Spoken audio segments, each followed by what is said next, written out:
वहीं दिल्ली ब्लास्ट को लेकर लखनऊ में भी एक्शन तेज हो गया है। यूपी एटीएस ने इंटीग्रल यूनिवर्सिटी से रिपोर्ट मांगी है। एटीएस ने जम्मू कश्मीर के 60 छात्रों का ब्यौरा मांगा है। इंटीग्रल यूनिवर्सिटी में पढ़ाता था शाहीन का भाई डॉक्टर परवेज। डॉक्टर परवेज ने दिल्ली ब्लास्ट के 3 दिन पहले ही यहां से इस्तीफा दिया था। और इस पर और अधिक जानकारी के साथ मेरे सहयोगी विशाल प्रताप सिंह जुड़ चुके हैं। विशाल, ये बहुत बड़ी लंबी प्लानिंग प्लॉटिंग थी और बताया जा रहा है कि मेन टारगेट तो दिल्ली था ही नहीं, मेन टारगेट उत्तर प्रदेश था और तारीख भी 6 दिसंबर की तय की गई थी। कहां कहां पर अब रेड पड़ रही है, अब तक कितने लोगों की गिरफ्तारी हो चुकी है और अभी तक की जांच में क्या खुलासे हुए हैं?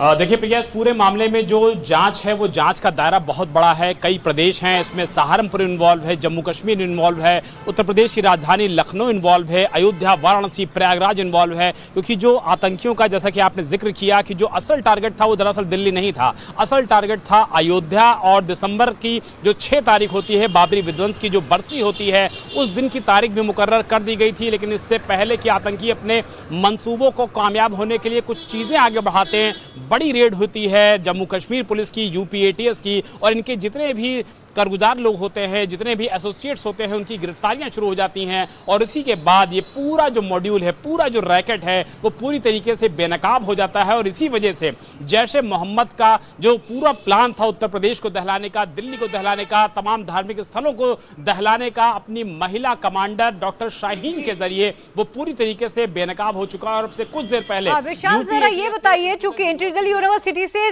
60 कश्मीरी छात्रों का ब्यौरा भी मांगा गया है, क्या कुछ और संदिग्ध वहां पर हो सकते हैं? कुछ और लोगों के बारे में कोई इंफॉर्मेशन मिली है एटीएस को?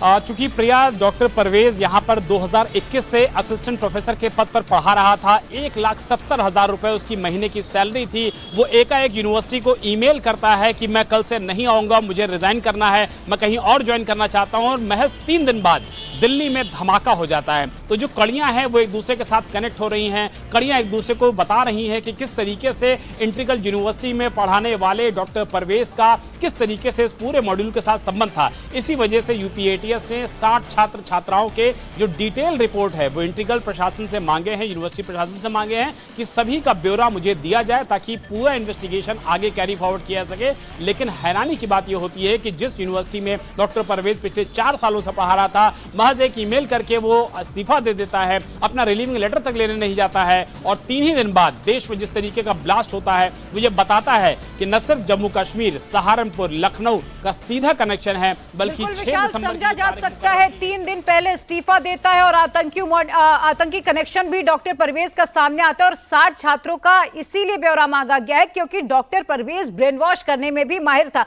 बहुत शुक्रिया फिलहाल आपको तमाम जानकारी के लिए।